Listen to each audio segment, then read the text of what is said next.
Welcome, family, to another installment of Metaphysics on Your Mind. We were talking last video, as we're in the book of Revelation, and we're reading out of chapter Revelation 14, and we're actually going to go through Revelation 14, 6 through 12, just about 6-7 verses, because there's a lot in that. And our kind of theme is, as we're going through this, is co-creation or co-creativity, because these writings were written by humans, right? But the writings themselves are of a different nature. We could call it inspired or mystical writing that is attempting to convey something to us of a metaphysical nature, the invisible world. I mean, if you're going to talk about, spirits and angels and God and this and that, you're talking about, we're talking about metaphysics, because these are not readily observable or objectively things that you can discuss with each other in an objective manner, right? And we were talking about the God spell or the gospel, and how the gospel is preached within the mind. Again, in meditation, when one is able to ascend and experience the, what's termed the Christ mind, the Buddha mind, the Krishna mind, the Atum mind, and there are many other cultures that approximate the same thing, and just have a different name. But when you're able to experience that, even if it's for 10 minutes or for 15 minutes or whatever, and you are able to be in contact and to be under the spell, quote unquote, of God, separated from the conscious things of life, right? The conscious concerns of the ego mind, which again you need, but to a degree, right? The whole point is that we're becoming disciples, right? To become apostles, to be posted, to have a role.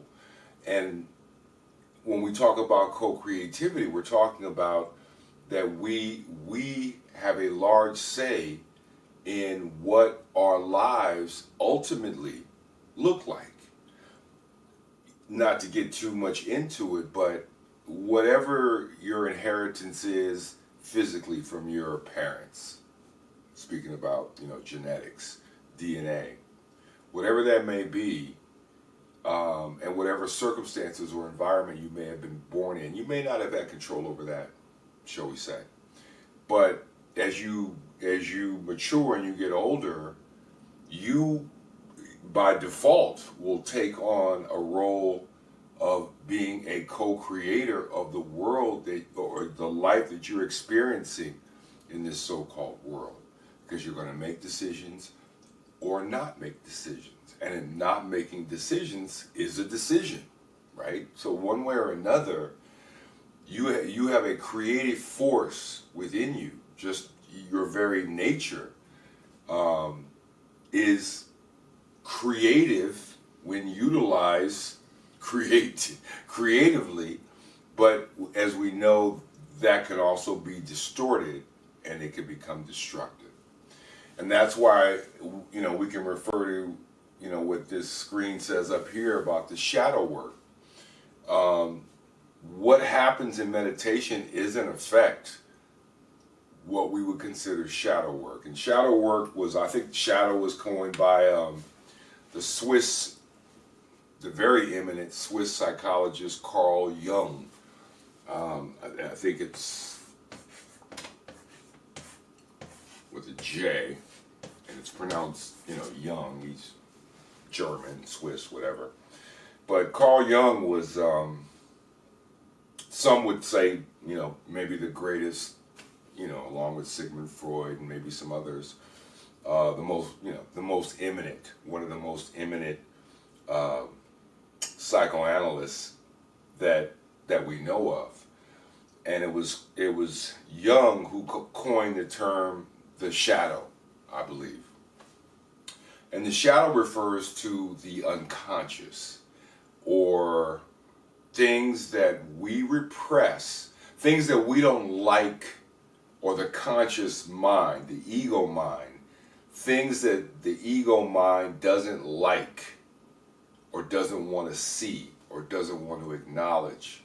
And these so-called darker aspects of ourselves, kind of burrows into the recesses of what's termed the unconscious.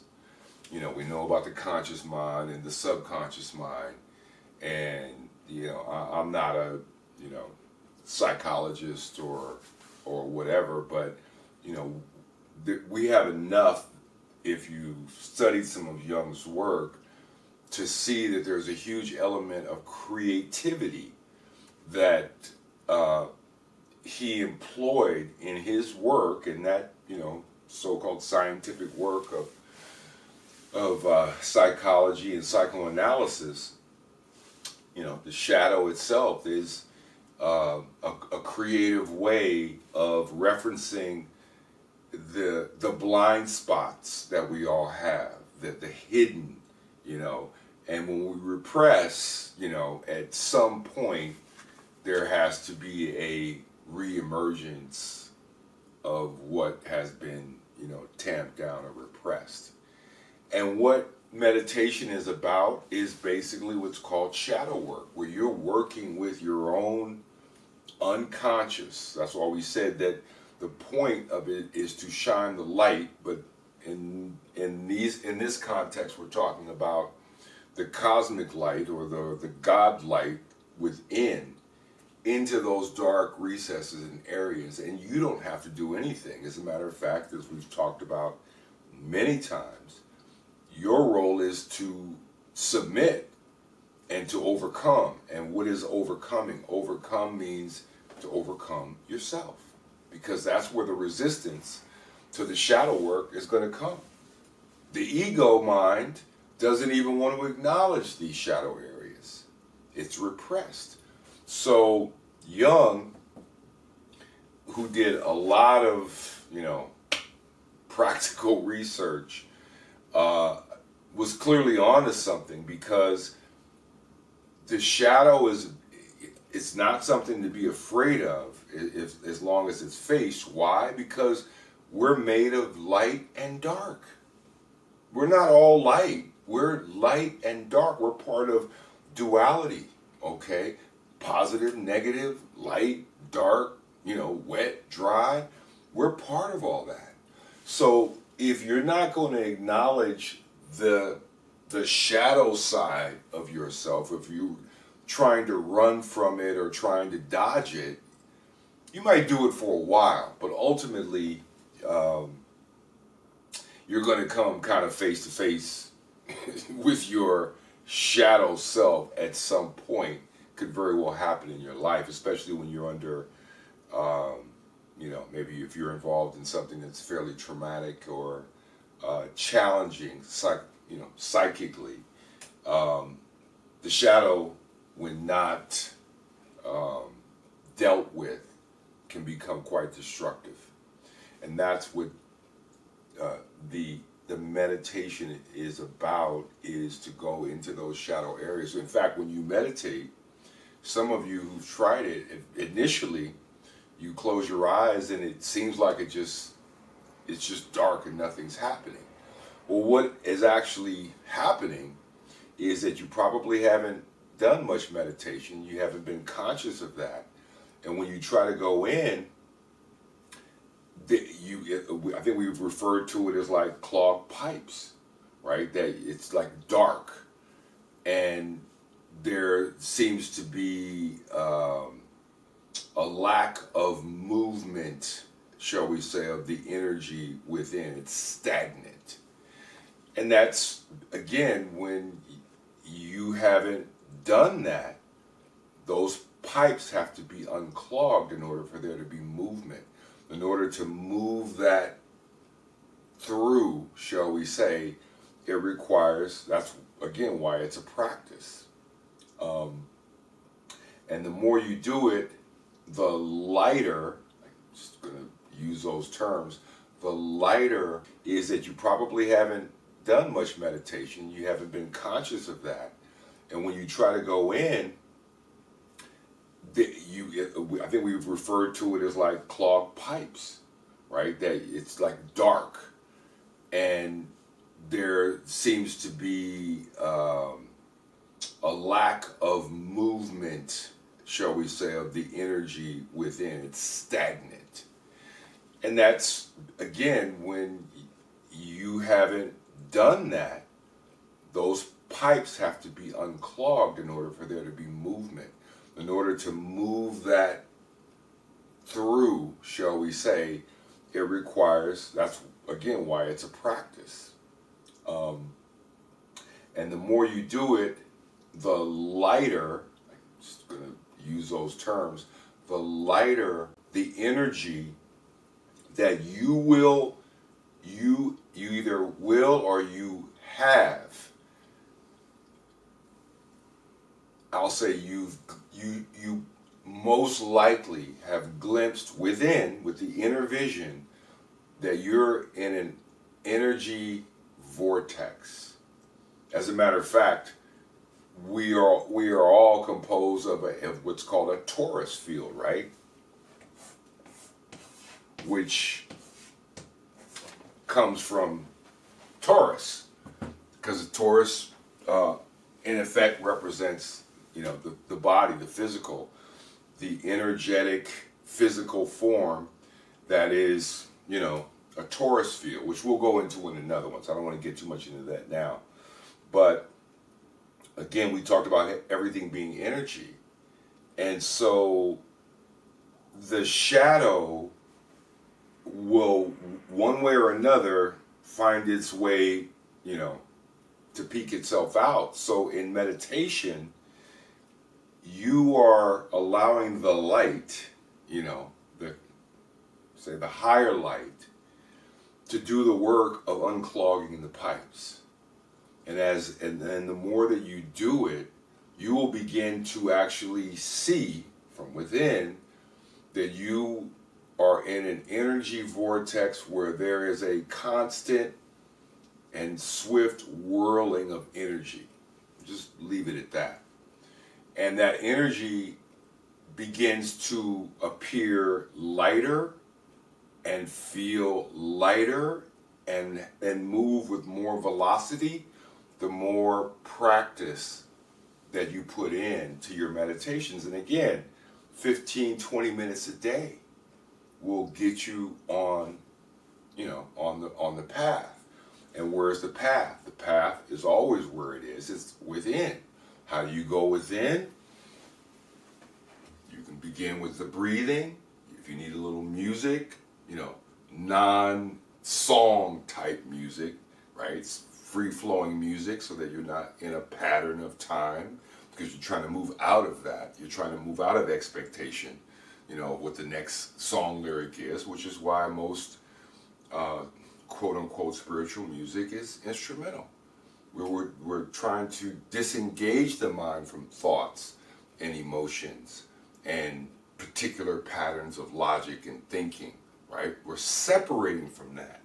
So through your breathing, focusing on your breathing, that also can help you to separate from quote-unquote the physical or the ego mind. But ultimately, the point is you're allowing in the light to disinfect, for lack of a better word, those dark areas that you aren't consciously even aware of. You see, you're allowing the higher that has the higher knowledge, again, the bird's eye view that sees what you can't see and what you don't know or are not aware of or have repressed or blocked out. It can go in and do what needs to be done to begin to liberate you from again, the chasing of the tail and repeating cycles of having to learn very difficult lessons that we should have already learned, right? But when we're not aware of how energy works, we can find ourselves repeating cycles endlessly. Again, being unconscious of the repressed and less desirable parts of ourselves. Well, Carl Jung was saying that you got to incorporate the shadow into your experience, or it can become a malevolent, destructive force. But if you incorporate and acknowledge the fact that we're able to do and say, hey, you know what, we are part of the light and the dark, right? Balance. We've got to find a way to balance, just like we talked about the husband and the wife, the left brain and the right brain. It's not about one being more important than the other. It's about them working in tandem and being in balance. And that's what the chakras are about. Remember that we said that the petals of the lotus are indicating different frequencies. That's why one has, 8 petals, one has 10 and 60. That's the symbolic way of saying that these vortexes have different frequencies and different spin rates, right? It's always cloaked in, imagery or whatever, but it's a true inner reality. And when those chakras or churches or seals or candlesticks or 7 spirits of God or 7 days of creation, when those things are balanced and operating at our benefit, that's what we're trying to do. Because if they are not virtues, they become vices. See, when you're descending, let's just say you're, falling from heaven, as you're going down, these energy vortexes become vices. But once you raise the energy back up, which we'll talk about when we go more, in depth in Kundalini, when you return the energy, those vices become virtues, right? When it's operating the way that it was designed to operate. But, we have a lot of darkness, and, we have a lot of mystery in our families. We have a lot of mysteries that, maybe people didn't talk about. And again, we know that the scriptures talk about the generational curses that are passed down. And we know that the Mount Ararat means reverser of the curse reversed. So in meditation, when you go up the mountain, right, and you're able to commune with the Most High, then you are practicing reversing the curse, right? That's the ancestral line, which we know, well, we'll get into that, but which we know exists. And some of us have been, the receptors of things, the mutations and changes in the DNA from our ancestors.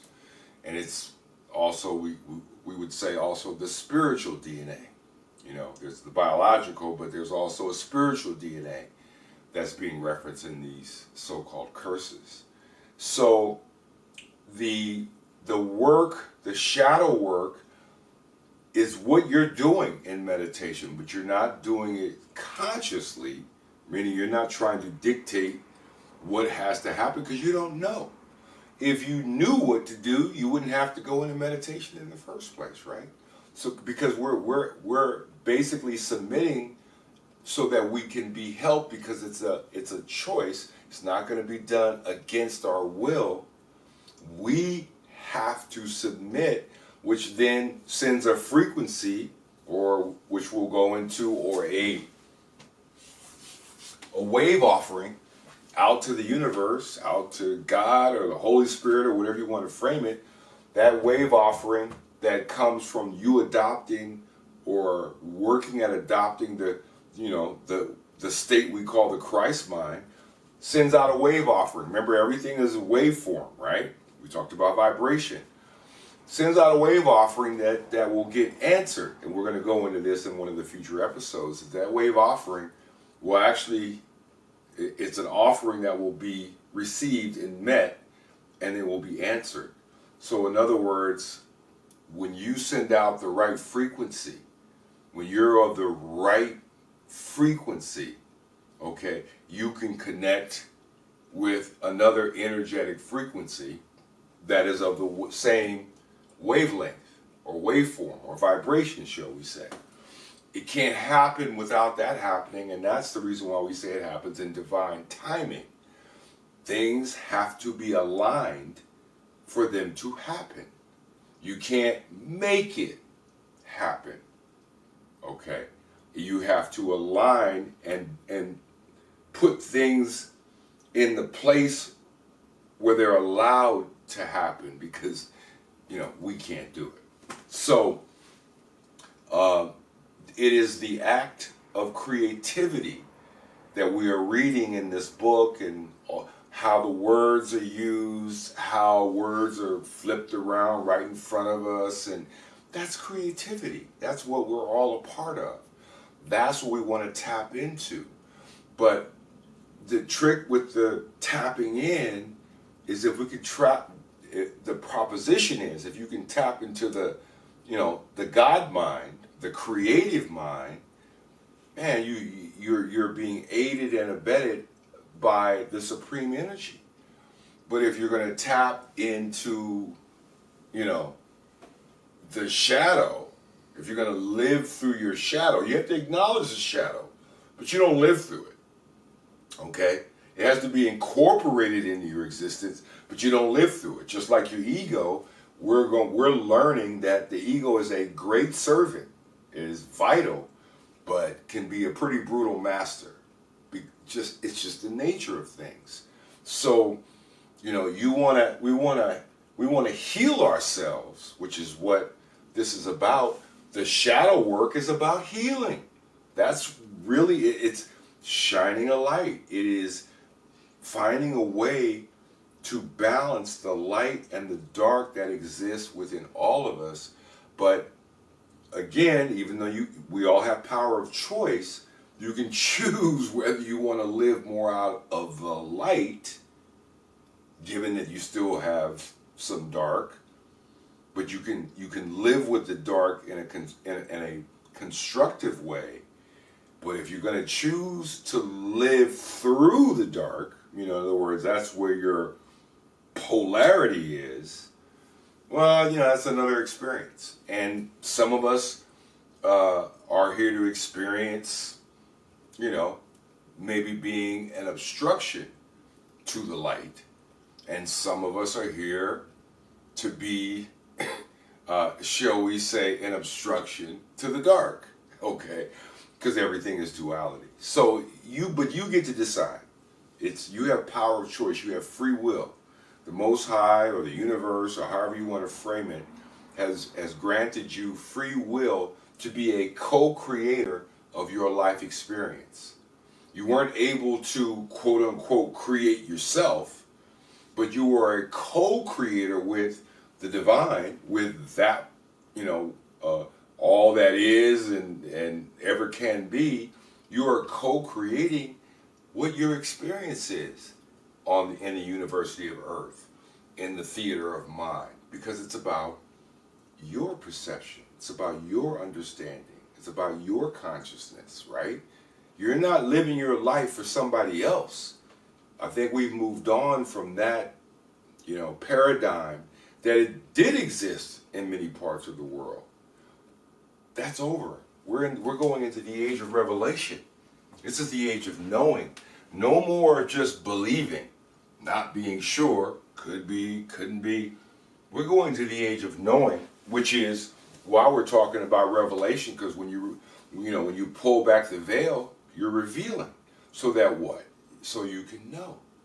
What you only thought about before, or believed to be true, or believed to be the case, now it's being revealed what it is, who's who, okay? That's the revealing, okay? That's the apocalypse. That's the age we're in now. Not the end, but the end of one thing and the beginning of something else. And we are co-creators of what that something else ultimately is going to look like. and you are a co-creator, a huge part. You, and again, the stuff of creation, the source of creation, you are the co-creator of the experience of what you call your life. You don't control everything. You can only pretty much control yourself in most cases, but that's enough. Co-creation. Okay. Anyway, that's it. We may take a couple of weeks, take a little bit of a little dip out just to kind of recharge and refresh and maybe do some different things. But Revelation, I think, has been very instrumental in showing that, again, the writers of these mystical truth stories, okay, the creativity that's embodied in the work, you could easily say it's divinely inspired, because again, this works on many levels, right? And there are other writings that also function the same way, but again, in the West, we have more familiarity for the most part with this book than maybe we do with other books from other cultures. And clearly, much of the modern world has been shaped by ideas and traditions and systems developed, from those writings. So anyway, once again, we thank everybody who is continuing on this exploration with us.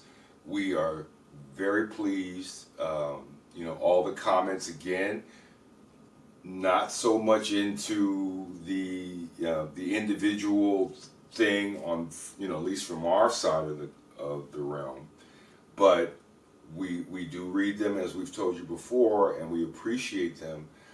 But again, we're trying to kind of keep the focus not so much on individual personalities, but more on the material itself, because this doesn't belong to any one person, right? This is